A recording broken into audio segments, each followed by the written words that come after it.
بسم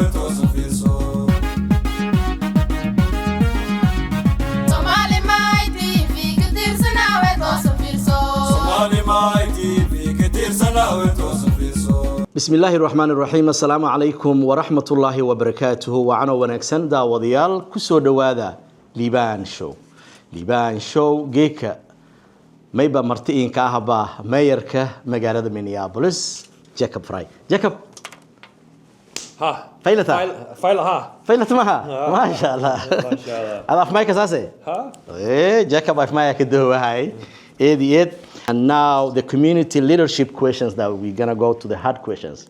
Are you ready for that? I'm ready. All right, Mike.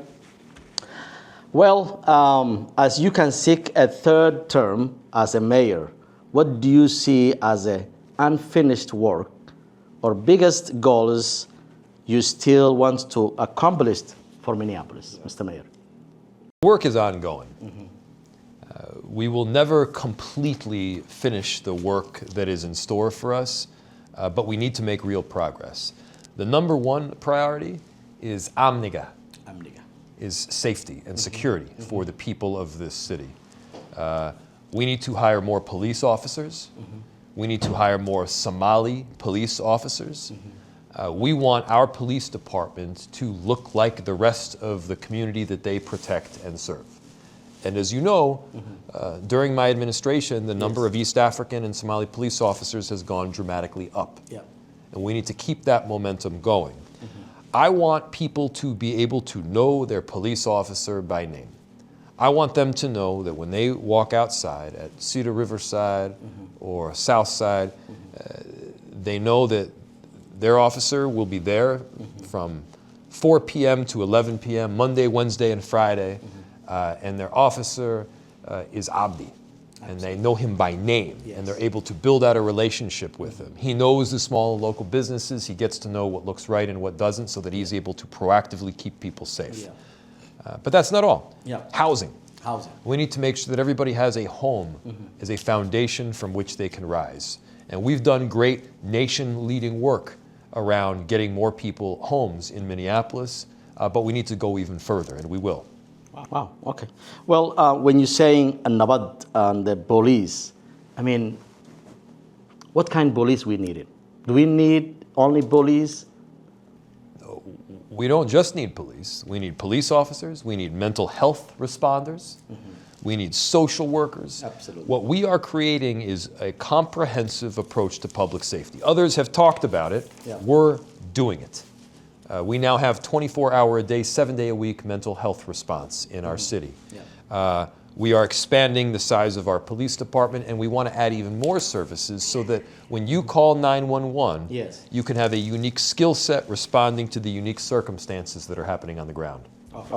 Well, Mr. Mayor, thank you very much. It will be nice to have more police so we can get Nabat, as you said. Well, another question is, over the time office, you have built a strong relationship with the East African community. What drives that partnership, and how do you plan to strengthen it if elected? From my earliest days in Minneapolis, I've had a close bond with the Somali community. I love the Somali community. Walalayal, they are my brothers, they are my sisters. We are a team.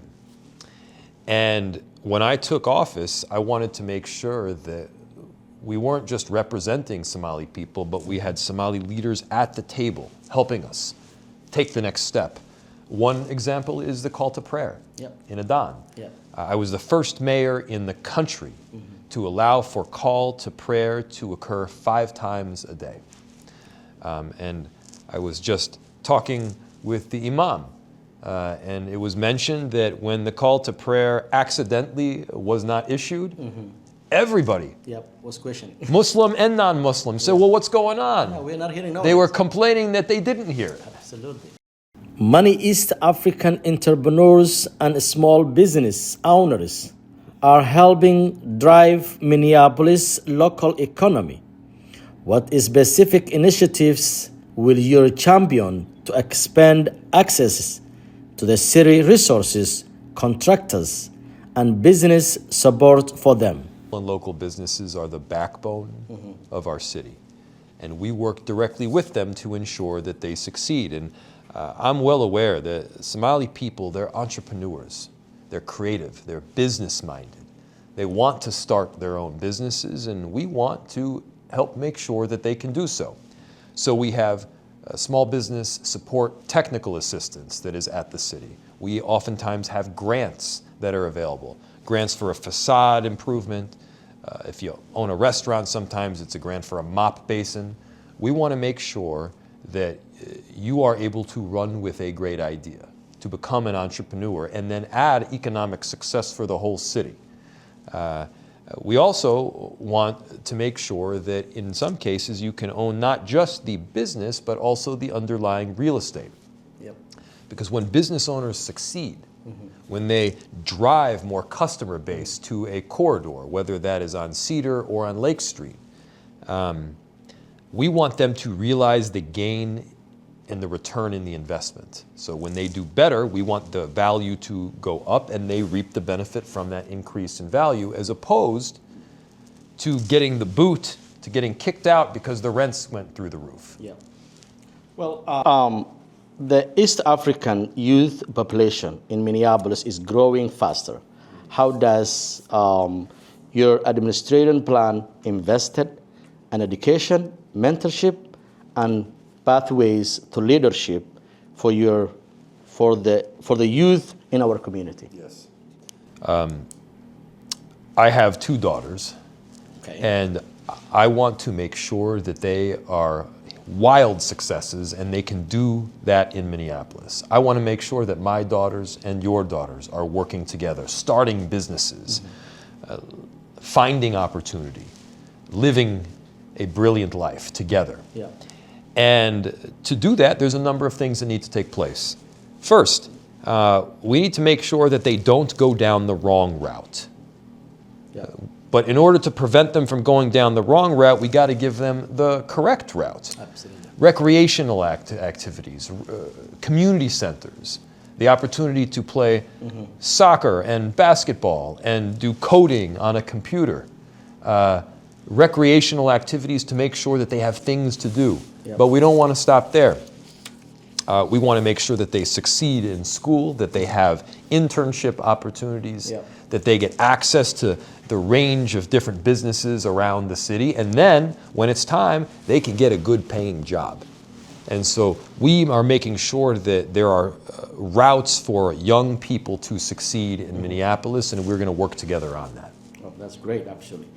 Well, the public safety remaining a top concern for my residents. How will your administrator continue to balance community trust, police accountability, and neighborhood safety stability for immigration and refugee community? Our immigrant and refugee communities are part of what make Minneapolis a wonderful place. And whether you're coming from Mexico or Ukraine, Afghanistan, or Somalia, we understand that by coming to Minneapolis, you add to the beautiful culture, you add to the economy, and you help our city thrive. Yeah. And so we are looking out for our immigrant communities. We are making sure that they have the resources that they need, and we are standing up against a hateful Trump administration that is trying to persecute people based on where they are from. We will not coordinate with any federal law enforcement agency on immigration enforcement work. We will not. Yep. We will stand up for our neighbors regardless of where they are from. And so we have a long and extensive plan that is preemptively suing the Trump administration, that is working with our immigrant community, that provides communication channels so that everybody knows what each other is doing. And we're going to be working together. Absolutely. Well, the representation matters. How will you ensure East African voice are not only here, but also representing in decision making in the city hall and across the city border and the communication? Yes. One, we hire incredibly smart and talented Somali leaders. we work on our cabinet with a number of people, including of East African descent. The community cabinet that we have, it brings in people from a variety of different backgrounds, and we're able to get feedback from them, and they help to guide policy. That's our community cabinet. But we don't stop there. I have touch points in community, including you, Liban. Yes. I can give you a call and say, hey, please give me the rundown as to what you are feeling right now.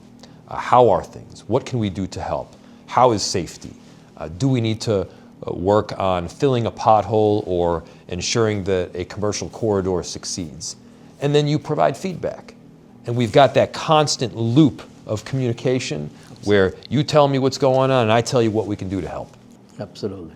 Well, I think that's the mayor that we needed, and the community actually needed. Well, we are almost ending our conversation, Mr. Mayor, and it's very pleasure for me that you come to my studio. The final question that I have, what is your message to the Somali and East African community voters as they head into this election?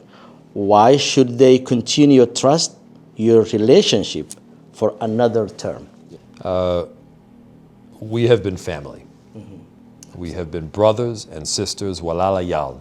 We have worked together through some of the most difficult circumstances that this world could offer, and our city is coming back. The East African community and the Somali community is rising, and we are going to make sure that we all realize every bit of potential together. And so I'm asking for your first choice vote. I'm asking for your partnership, not just at the ballot box, but also in the years to come. You know me well at this point. Magayega wa Yarub Farid, Doka Magalera, Minneapolis. I believe in the partnership that we have. I will tell you the truth, even when it is hard, and we will win this election, inshallah. I look forward to working with you. Yaqub, thank you very much. Thank you very much. I hope you will win. We will. We will. We'll win. We will win, inshallah.